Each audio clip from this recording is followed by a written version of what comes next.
Have you ever pondered what led to the colossal shift in religious belief during the 16th century, known as the Protestant Reformation? The answer lies with a man named Martin Luther.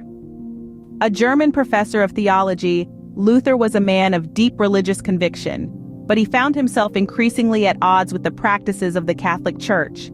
He was particularly disgruntled with the sale of indulgences, a practice he saw as a stark deviation from the true essence of Christianity. This discontent led him on a path of brave and bold challenge against the Church. In the heart of Wittenberg, the All Saints' Church became the canvas for Luther's daring defiance. He nailed to its door his 95 Theses, a list of questions and propositions for debate, in 1517. It was a public call to reflect on the Church's practices and a critique that was heard across Europe. Little did Luther know, this act of defiance would ignite a religious revolution, forever changing the course of history. As copies of Luther's 95 Theses spread across Europe, his ideas resonated with many, but they also sparked controversy. Martin Luther's revolutionary ideas posed a direct challenge to the authority of the Pope and the Catholic Church. He questioned the practice of selling indulgences, asserting that faith alone was enough for salvation. This was a radical departure from the Church's teachings, which held that both faith and good works were necessary for salvation.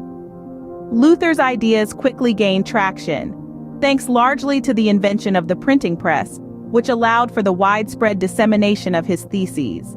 He garnered a wide audience of supporters, many of whom were disenchanted with the Church's corruption and thirsted for reform. Yet his ideas also drew critics, particularly those within the Church hierarchy, who saw them as a threat to their power and authority. The Church's reaction was swift and severe. In 1521, Luther was excommunicated, a move intended to isolate him from the religious community. Later that year, the Holy Roman Emperor issued the Edict of Worms, declaring Luther a heretic and an outlaw. This only served to intensify the political and religious tensions that were already simmering throughout Europe. In the face of opposition, Luther stood firm in his beliefs, setting the stage for a significant religious transformation. His defiance would ultimately lead to the birth of Protestantism, forever changing the religious landscape of Europe. With the Catholic Church's authority under question and the spread of Luther's ideas, a new branch of Christianity took root: Protestantism. This wasn't a singular entity, but rather a collection of churches, each embracing the spirit of reform and rejecting the authority of the Pope. Among these new churches were the Lutherans, named after Martin Luther himself, who held fast to the belief that salvation came through faith alone, not deeds. Then there were the Calvinists, who followed the teachings of John Calvin, believing in the absolute sovereignty of God and predestination. This religious shift caused ripples across Europe, leading to a series of religious wars that redefined political boundaries.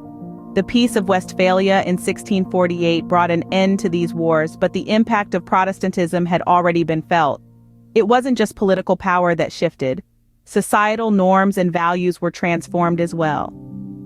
Many Protestant churches encouraged literacy so that believers could read the Bible for themselves. This led to a rise in education and a shift towards individual interpretation of religious texts. Protestantism also championed the idea of a priesthood of all believers, where every Christian had direct access to God, challenging the hierarchical structure of the Catholic Church. The Protestant Reformation, sparked by Martin Luther's 95 Theses, forever altered the religious landscape of Europe, setting the stage for the diverse Christian landscape we see today.